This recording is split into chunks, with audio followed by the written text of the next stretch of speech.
Henry Timmins, Keller Williams, day 46 of this lockdown in Canada. Things are starting to get loosened just a little bit. Not seeing it as much as I'd like to see. Still see a lot of scared people out there with masks and so on, but that's okay. I won't talk about that right now. So it being Sunday, I am taking it upon myself to read a little bit of the Bible.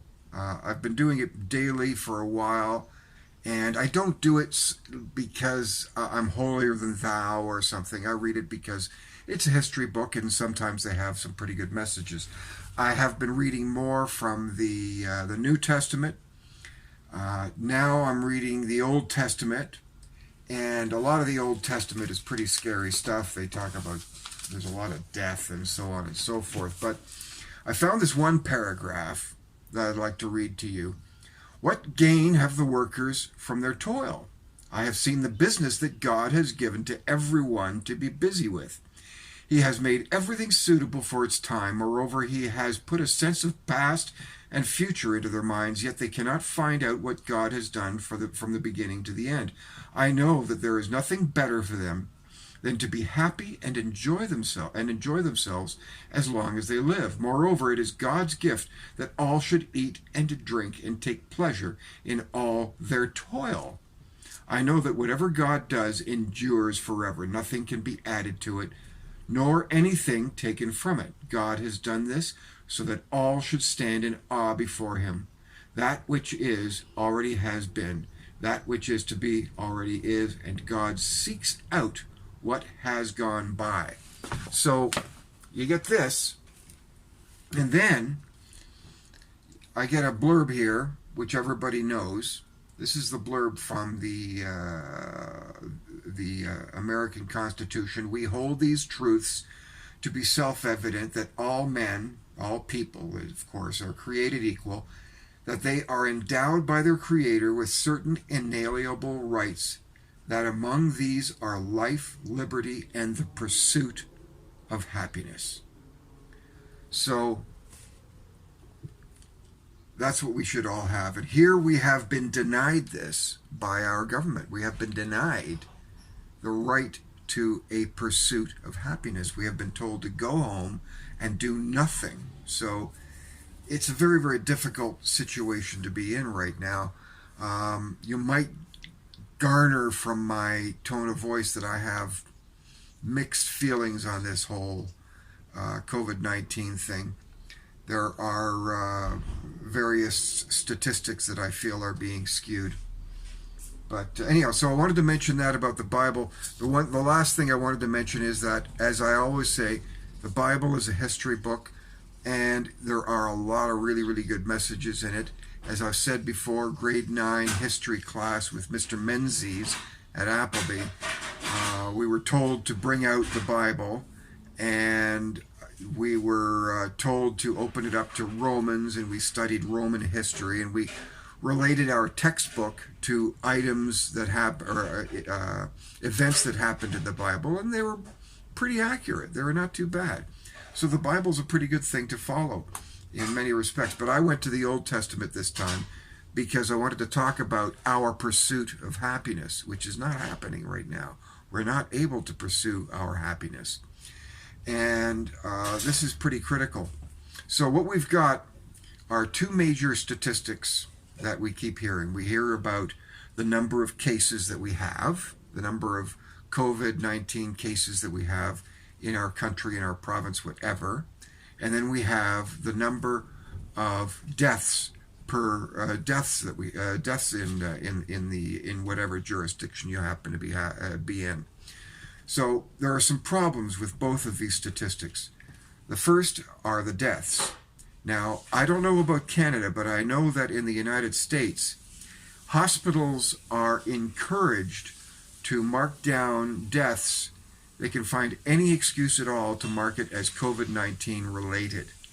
So that's a little bit dangerous, because what happens is that if somebody gets hit by a streetcar and they're rushed to the hospital and he dies on the gurney, tragic, and they did a blood test, and they do a blood test and they find out that he had COVID-19. Well, they mark it in the itemization there that the person died of COVID-19. Might be a slight exaggeration, but not by much, because they get 3 times as much money for a COVID-19 case as they do from anything else.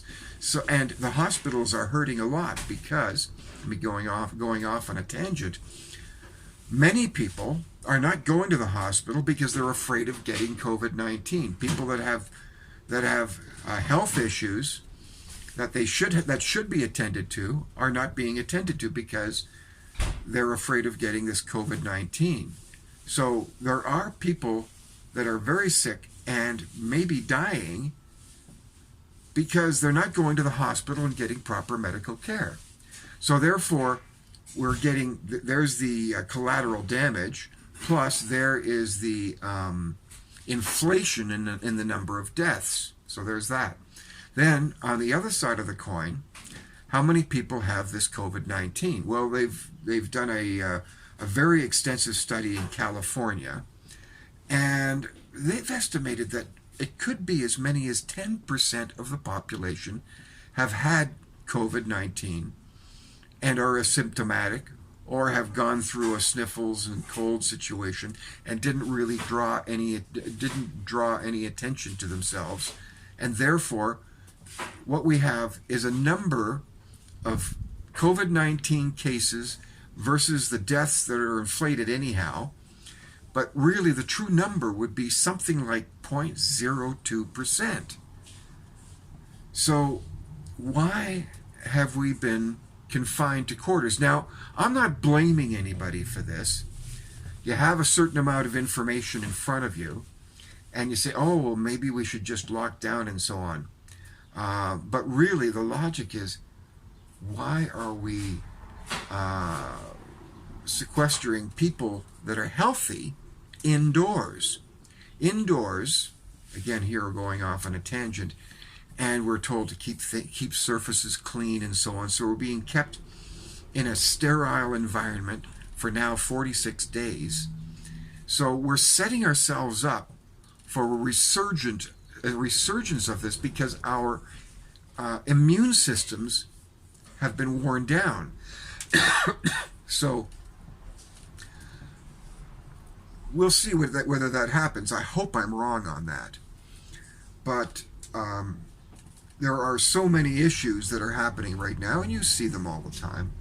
A couple of kids playing tennis are given tickets for playing tennis in a public court because they're supposed to be practicing social distancing. Well, how more social distancing can you get than being at either end of a tennis court? And we've heard recently a fair amount of publicity having to do with people going to beaches and public parks. And if they want to edict the social distancing, that's fine. But being outside is a really, really good thing to do. 99% of COVID-19 cases didn't start outdoors. They started indoors. So anyhow, I could go on and on this issue. I really could, but I'm not going to. Anyhow, read the Bible. Think good thoughts of your neighbors. I will not criticize other people for wearing masks, and I will not take any inoculation that the government says we're supposed to take. I'm a little bit nervous about that sort of thing. So that's my little spin for today. I hope you well. I wish you all well, and I invite your comments, positive, negative, and I'm hoping you don't take yourself off this list just because you don't like my message. What you should do is debate the issue with me. Tell me, what do you think I'm saying wrong? And we can carry on that conversation, and I will respond. I really will. And we can carry on that way. Anyhow, God bless you all on this Sunday, and hopefully in the not too distant future we'll get closer to some kind of normal.